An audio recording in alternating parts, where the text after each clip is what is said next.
going to call this our response to the Moriel board. Here we go.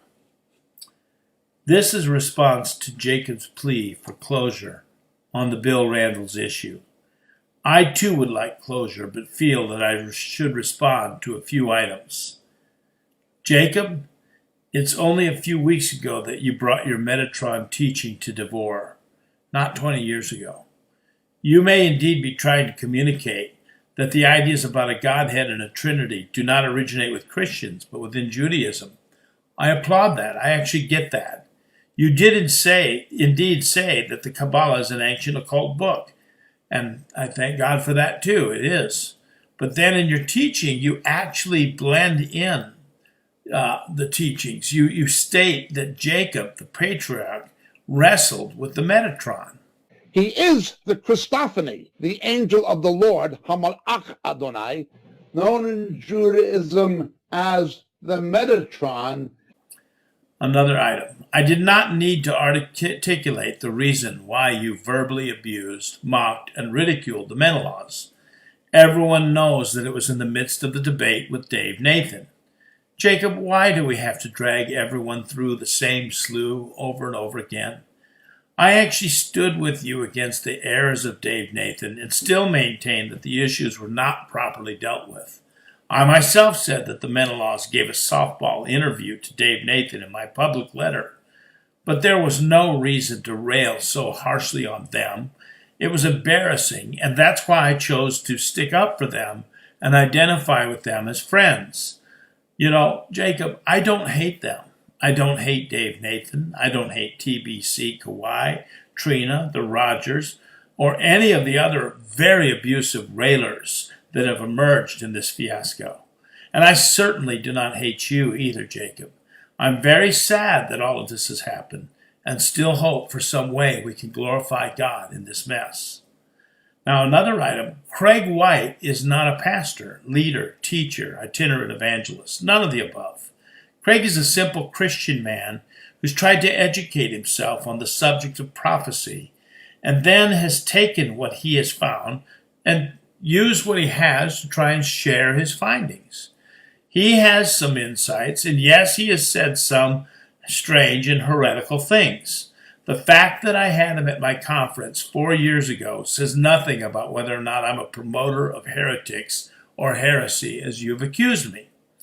I did fail to vet him thoroughly, but rather than fire up the heresy witch hunt machine, I've chosen to try to dialogue with him and to reach him. He shouldn't have said that sometimes the expression the Son of Man refers to the Antichrist. We all know that, and we all get that. As soon as Scott pointed it out to me, I took it off our website. I thought we'd removed it from YouTube too, but evidently we've had trouble doing that. I'm not too technical. Peter Danzy, you told me in your confidential letter to Pesha, your young Russian interpreter, when you encouraged her to share this letter as widely as possible, which she did, that you had evidence that Peter teaches that the two witnesses are the Father and the Spirit, and that they have to die on the cross before our salvation could be complete. You said you had evidence for every syllable of this. You were going to send me the teachings that Peter had been doing along that line. Remember? Well, you gave me 38 pages of back and forth with Peter and Moriel staff from 4 years ago, discussions that you all had. And by the way, we all agree already that Peter had a wrong notion 4 years ago. And the recording of a teaching Peter did in April on Genesis 18, in which he believes that the Trinity appeared to Abraham and Sarah outside their tent. That's it. That's all you sent. I actually felt like that was bait and switch, a shell game. I would have denounced Peter if you had proven him to be teaching any of the erroneous and outrageous things he was said to have taught by you, but I got nothing from you that I didn't already know. Last time I checked, it isn't a sin to think that the Trinity were the three who visited Abraham and Sarah in their tent. I don't personally believe it, but that's a far cry from saying the Father and the Spirit have to be crucified for our sins. Another item. I have a teaching on Revelation 12, Jacob. It's called The Woman Clothed with the Sun. And I don't know what you're talking about, trying to associate me with this Robert Breaker character and his strange views on astronomy or whatever. It's sad that you feel you have to go there to discredit me, as I have nothing to do with him, and my views on that subject of Revelation 12 are very orthodox and well established in public. Another thing, Jacob, I do hope you get closure. Believe me when I say this has been a painful experience for me as well, and for a lot of people who look for sound doctrine and some kind of example from all of us. I still care about you, and I certainly do not wish you anything but a blessing. This has been very hard to take, especially the fact that you referred to me more than once as Judas, and even in a public teaching. I regard that as an abuse of the very beautiful gifts that God has given you. You have distorted your platform. You have abused your gifts. This is a serious sin. But you know what? Jesus forgave me from so much. Who would I be to ever withhold forgiveness from you? Jacob, I want you to know there's a possibility of restoration and forgiveness, even for you and I. All things are possible. There is nothing too difficult for God. Love hopes all things. And one final thought.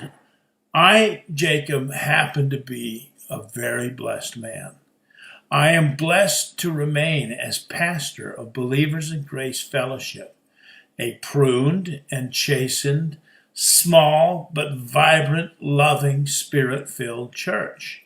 I don't deserve this honor, but I get to be what God called me to be long before you and I ever met, and I'm so grateful for that.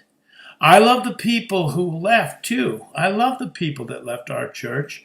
I feel that we made an impact on them and gave them everything that we could. And they left for various reasons, and they are and were fine people. They are Christians. But none of them has ever told me that they left because of doctrine. I have no doubt that these people are out enriching churches all over Cedar Rapids. And you know what, Jacob?